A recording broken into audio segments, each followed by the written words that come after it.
All right, there. Right. Sorry to anybody who missed the first 15 minutes or 10 minutes of that. Anyway, so I need to know what you guys are going to do, and you'll have your goals when you leave, because if you tell me 2 deals that you want to do 2 deals a year, I know that the average right now per side deal is about $12,000. It's somewhere between 10 and 12, because especially if you have a buyer side and you're only getting 1.5, then you know, it might be a little bit lower, but because prices are up so much, you know, the average sales, average per side has gone up. So it's probably somewhere between 10 and 12 per side. So if you tell me you want to do 2 sides of business, I'm going to figure you're going to do anywhere between $20,000 and $24,000. So somewhere in that range. Does that make sense? Yes, you could nod. I know you're all muted, so. Okay, so schedule you one-on-one. So one of the main things I wanted to talk about today is increasing your sphere of influence. So did anybody attend that the meeting last week from Joanne? I did. It was really good, right? Yes. June said she did it. For anyone who didn't hear me, I'm going to share my screen. And I'm going to show you where to find it. For those of you who couldn't attend, can you all see my screen? You're going to go into Delta. We love Delta, right? Our one-stop shopping for everything. So online.cbamhomes.com. Sign into your CBAM Homes email. Okay, and you got your dashboard here. So if you go to the AMH Agent Intranet button, they changed it a little bit. So this is why I wanted to show it to you. Under the Education tab, this is all the pre-recorded education. Okay, so another thing I wanted to point out to you guys is anti-sexual harassment training. We're gonna have to do that again by December. So stay tuned for that. That fun class is coming back. But under pre-recorded education, that's where all the Monday and Wednesday classes that happen, the link is here. So if you missed one and you wanted to catch up, you could just go here and watch the classes. So the one that I want to make sure you guys all watch is this Expanding Your Sphere with Dawn Viola. Dawn is the manager of Smithtown. Yes, thank you, June. She, and you know, I sat in on it just thinking like, oh, you know, maybe she has something different to say. She really didn't, but as I've said 1,000 times, you could be in this business for 30 years, you get into a rut, you forget things. So she just said some things that I think triggered some ideas in my head that I thought would be good to bring back to you guys. So what is real estate, right? Real estate is a business. Everybody got into this to make money, right? My job is to help you to achieve that goal, right? So, you know, I've been meeting one-on-one with agents, both part-time, full-time, and it's no coincidence that the people that are more successful are people that have a good sphere of influence, all right? So whether it's past clients, friends, family members, or just organizations that you belong to, right? Well, I tell you guys all the time, when I first started, the majority of my business came from PTA. So while I was able to be involved in my son's school, you know, get to know the other kids, the other parents, you know, volunteering at the school was a great way to meet other people. And I use simple methods. You know, you guys know me, I'm not very aggressive at all. And I was not an aggressive agent. I did what I had to do, but I used my, at the time, Century 21 American Homes email for everything. So if I was scheduling volunteers for a pizza lunch or looking for volunteers to serve ice cream or whatever it is up at the school, I used my Century 21 email for everything. So I got a lot of business because people like, oh, you Century 21, you're in real estate, and you know, that would spark the conversation. So one of the things Dawn talks about in her class is she talks about what are you doing to talk to people? So every day you wake up unemployed, right? So you need to think to yourself, what am I going to do today to put myself in front of people, to talk to people, to potentially have that conversation? Okay. So, you know, I don't want to hear that I have no sphere of influence. You know, all of you have lived where you live for a while. You have neighbors. I'm sure you have friends because you're all good people. You're all friendly people, right?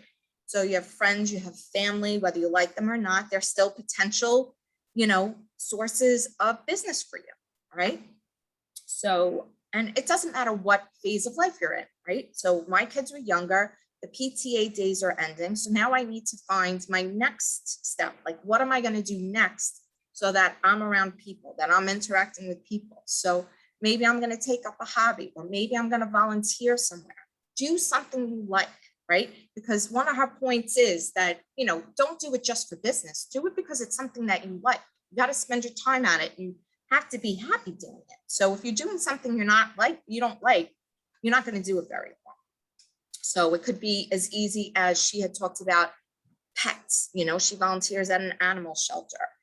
Maybe volunteer, you know, I don't know, at reading books to children at the library, if you're allowed to do that. It could be something very simple, but something that you like. Joe Record volunteers with the Splash program, right? So, you know, he gets from there. Elizette's part of the Kiwanis, so she does events with that. So there's so many things that you could do. And if you can't think of anything, come talk to me. Let's see if we can brainstorm, figure out what it is that you like and where can you volunteer or even just participate to do something where you're meeting people. Does that make sense?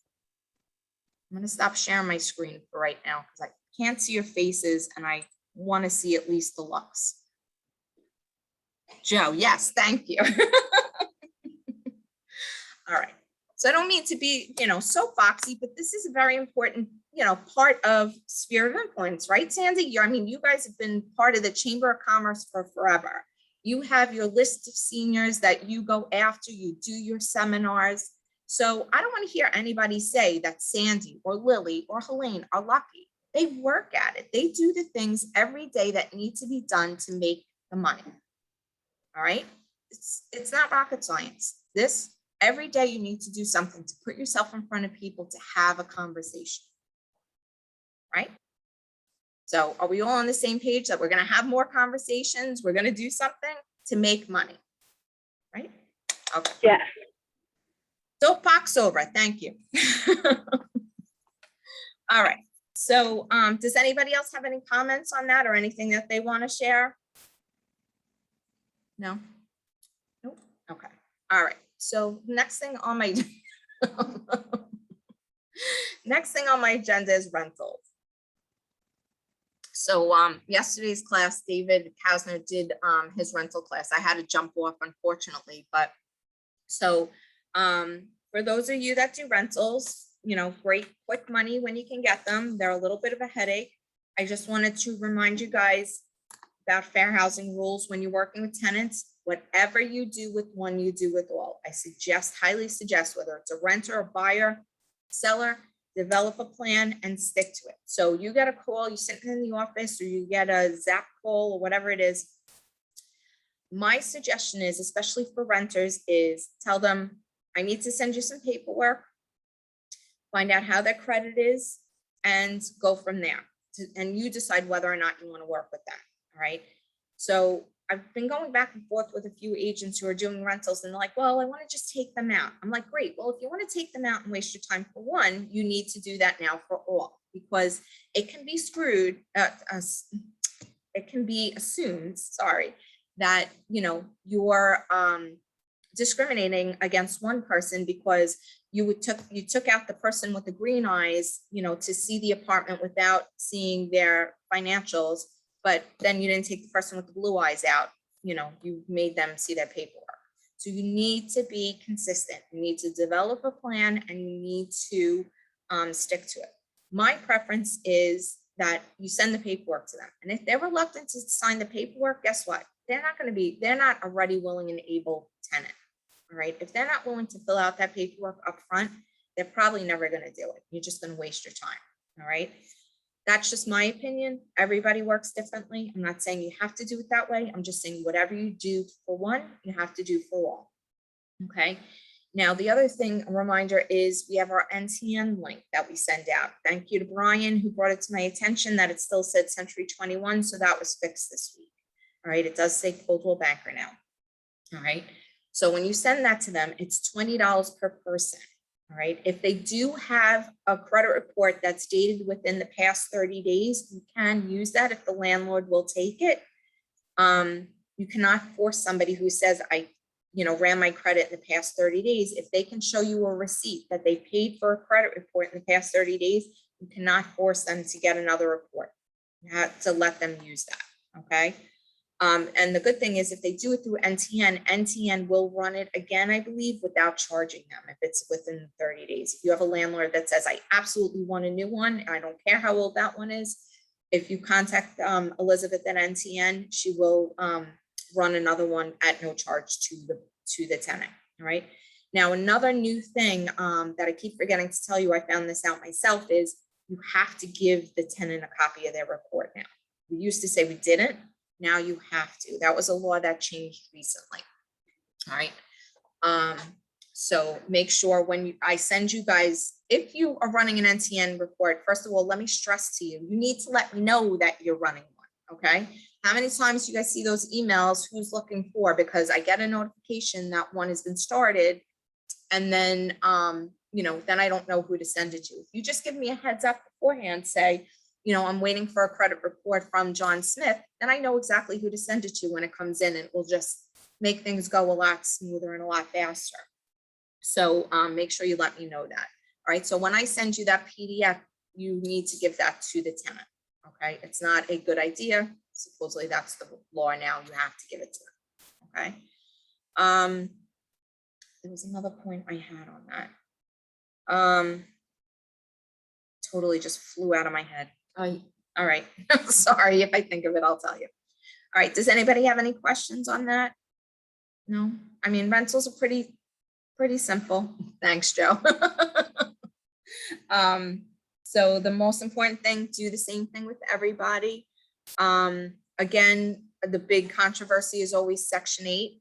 We don't care how they're paying. You cannot ask for proof of employment. You ask for proof of payment. If you have the listing, when you put the listing on, you say proof of payment. All right.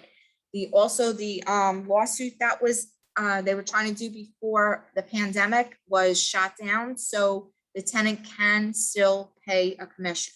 Okay. So if anybody comes to you and says, oh, I heard that, the landlord's supposed to pay the agent's commission. No, that was overturned. They tried to get that passed. It didn't work. All right. So tenant can still pay the commission. All right. Any other questions on that? This is gonna be a lot quicker than I thought it was. I should keep you guys on mute more often. Sorry.